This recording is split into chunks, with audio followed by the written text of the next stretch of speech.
Hello again, pilgrims. This video will be about the stage from Colmenar Viejo to Manzanares.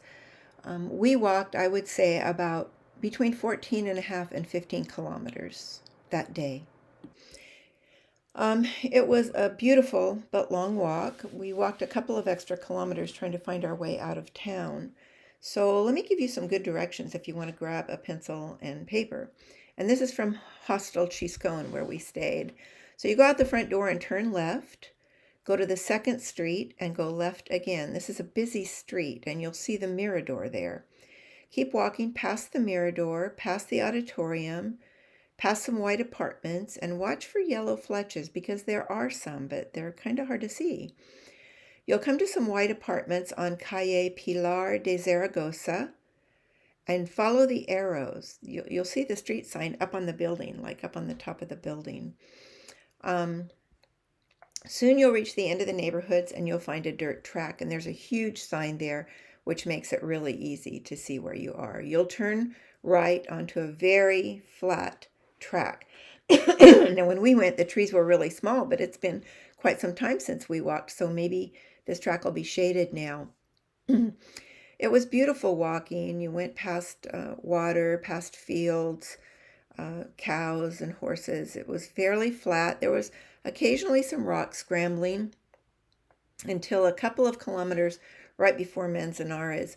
I carried my umbrella for shade because there was no shade on this walk.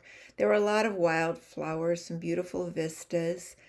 We kept seeing these weird, funny cow signs, and after a while we realized they were a type of waymarking for a cow trail to market called the Via Pecuaria. I think that, or Pecuaria, I'm not sure how you pronounce it, but it's VP and then the funny little cow sign, and it's the way that the farmers take their cows to market. So I thought that was interesting. After a while, it was time to stop for lunch. We found a really nice old stone wall. It made a great table and a shady place to sit. We had pork liver pate and some cheese. Now, when you're carrying cheese, you want to be sure you get dry cheese, and then it'll stay in your backpack for a long, long time without spoiling. And this pork liver pate, I'm not crazy about liver, but I do love this pork pate, so give it a try. Even if you don't like liver, it's easy to carry. It comes in small tins with a pull top, so you don't need a can opener. It makes a really great sandwich. All you need is the pate, some cheese, and a loaf of bread, and you're set to go. Joe made the sandwiches, and we ate there. A little while later, we found a place where cows drink water. This is not water that you can drink, but it's a good place to soak your feet if your feet are hot and tired. Soon there was a sharp right turn. It was very well marked, and ahead of us we saw the Imbalsa and the town. It was beautiful, but not many places for lodging again. The hotel was closed, the Hostel Tronco was closed, the albergue was closed.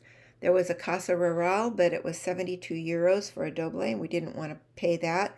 So the only place open was a place called Hostel Yelo.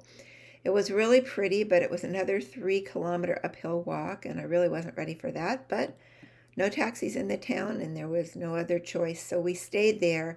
I suggest you get a reservation if you want to stay at Elmo. The cost is 58 euros for a doble, and dinner at that time was 15 euros.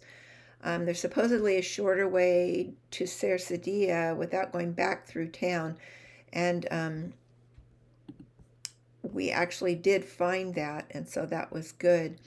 So going to El Yelmo, if that's where you decide to stay, as you walk into town, you'll turn left. And be careful because there are 2 roads. You want to take the high road.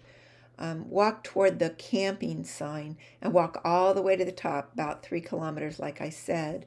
It was a beautiful place. The owners were very friendly, and we were happy to have stayed there. Again, at that time, we paid 57 euros for a doble. Beautiful room with a nice hot shower, very clean. We had dinner there, and it was wonderful. I'll post photos of our dinner. It was a huge dinner, actually, and I think it was 33 euros for the 2 of us, so we really, really enjoyed dinner there. It was a wonderful place to explore. There used to be an albergue at the top. I'm going to look on grons.com and see if that is open, but at this time it was closed. That was okay. We were happy to stay at Yelmo. If I walk again, I'm hoping to stay in the albergue. But again, it was just beautiful, the village itself. I'll post the directions back to the Camino on my next recording. But right now, I'm going to go to Grons and see if that albergue is open. So I went to Grons and I looked, and there are several places that you can stay there now. I'm not sure what is open and what isn't open. You're going to have to look on your own. I see that it looks like there is a Donativo. It's Ray and Rosas. Seems like I heard somewhere they were closed, but maybe that was just for the season, or maybe it was during COVID. I don't know. There's a Hostel La Pedriza, it says, for 22 euros, so that's not bad. There's a Hostel El Tronco, 2.2 kilometers from the center, for 25. And then the prices go up from there. Yelmo is still there. For one person, it's 45 euros. And I really love that place. And then there's another expensive one called La Pedriza. Looks like there's two La Pedrizas. Maybe that one's more upper than the other one. And then there's a camping place 2.5 kilometers from the center, and I don't know whether or not it's open.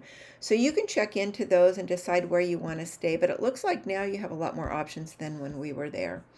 Okay, so the next movie or the next video will be on the next stage. I hope you've enjoyed this one and gotten some information from it, and I'll talk to you in the next video. Buen camino.